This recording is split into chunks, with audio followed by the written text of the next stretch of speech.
How's it going, super friends?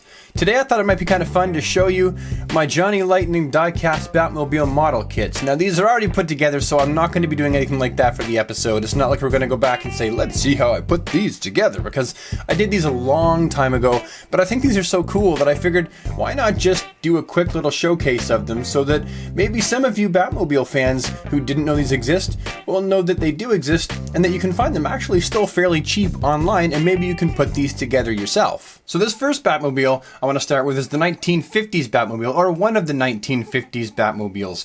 And I believe its first appearance was in 1950 Detective Comics issue 156. And I believe it's based off of a Cadillac. Don't quote me on that, but I'm pretty sure that's what it's based off of. From every angle, this Batmobile does a pretty darn good job of capturing what this particular Batmobile would have looked like in real life had it jumped out of the pages of the comic book. From its huge classic fin on the back and the light on top, to the massive windshield right there on the front, and the big turbines on the back left and right, where I think that we would probably have tail lights. Looking at this car from the front, it's entirely iconic, and for me, when I think of older classic Batmobiles, though it's not the first one that I would think of, it certainly is among the top. Okay, so the next step is actually showing them the inside, and even though I said that I wouldn't be doing this as a build kit, I did say I would show you the inside. I've loosened the screws already, so we'll just take the canopy here right off, and then actually this is a separate piece as well, so I've actually unscrewed that. So the bottom of the frame is here, the top is there, and now we can just get right at the inside here and have a little peek at all of the details of the cockpit and of the crime lab. So I think we'll start with the crime lab first.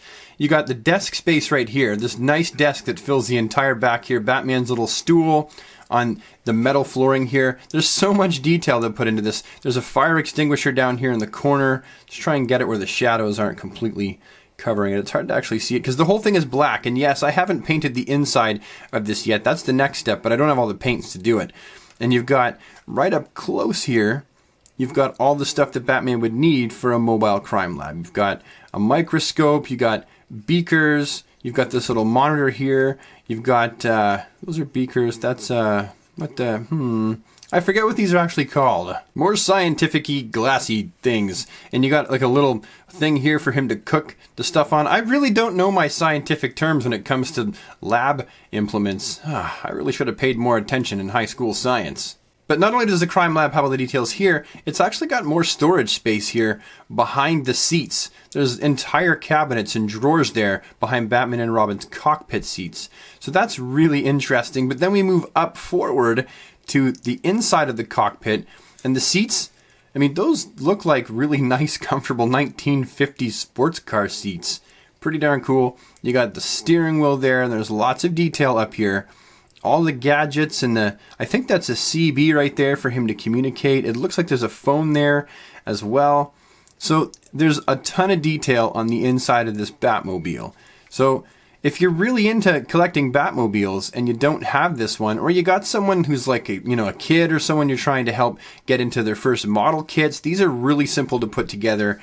I didn't use any glue. These all snap into place. And even though this one came out in 2002, I still see them all over eBay for a reasonable price. Alright, let's just get this guy back together. We'll just stick the seats back in there like that, and we'll stick the top back on here like that, and then I'll screw it together later when I'm finished recording the video. But the last thing I want to show you is the undercarriage of this Batmobile. Let's do a close-up shot all the way along the underneath of this Batmobile. This is pretty rad. Not to mention the tires are not only rubber, but they also can go side to side. There's a whole working system under here. And again, even though this might look complicated, this was very simple to put together. The instructions are really, really clear. So yeah, there's that one. This is the 1950s Johnny Lightning Batmobile model kit. Next we have a very classic, very iconic looking comic accurate Batmobile that very clearly takes its inspiration from the 1966 television show Batmobile. Although I'm not exactly sure what exact car this model is based off of, it's definitely clear that it was inspired by the television show, by the two front glass windshields, and then you also have that light in the middle there, and the two fins coming along the side, just like it did in the television show. Although the front of the Batmobile does have the same resemblance with the front windshields, the rear does not share the same details.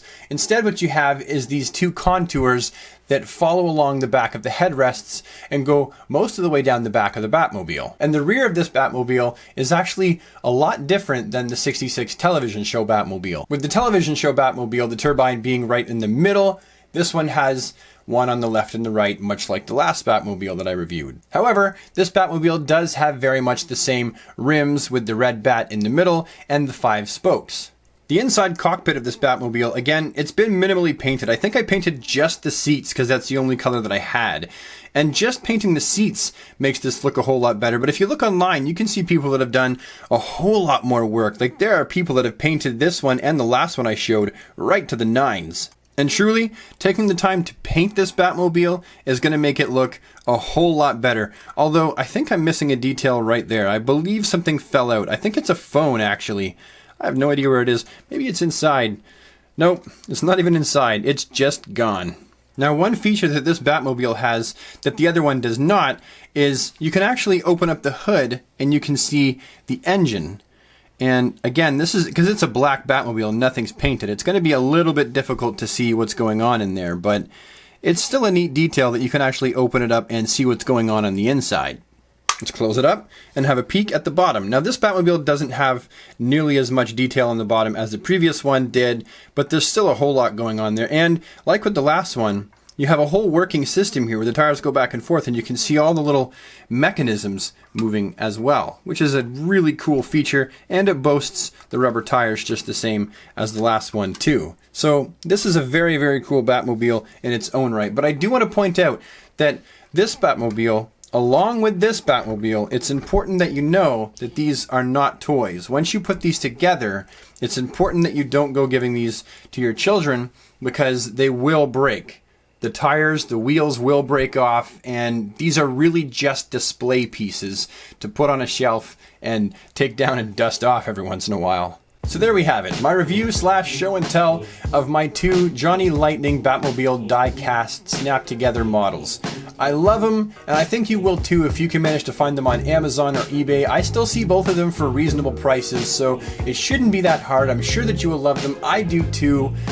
And I think with that, we've said everything there is to say. So thank you so much for taking the time to watch my show and tell video today. If you liked the video, found it useful or a reasonable waste of time, leave a like on the video so I know that you liked it and I did something right. Also, if you have these yourself and you've painted them up and made them look all cool and stuff, leave it down in the comments below because I'd love to hear your experience with these. And then finally, if you think you'd like to become a super friend and join the DC squad, just hit the subscribe button. Remember to ding the bell so that you never miss a video.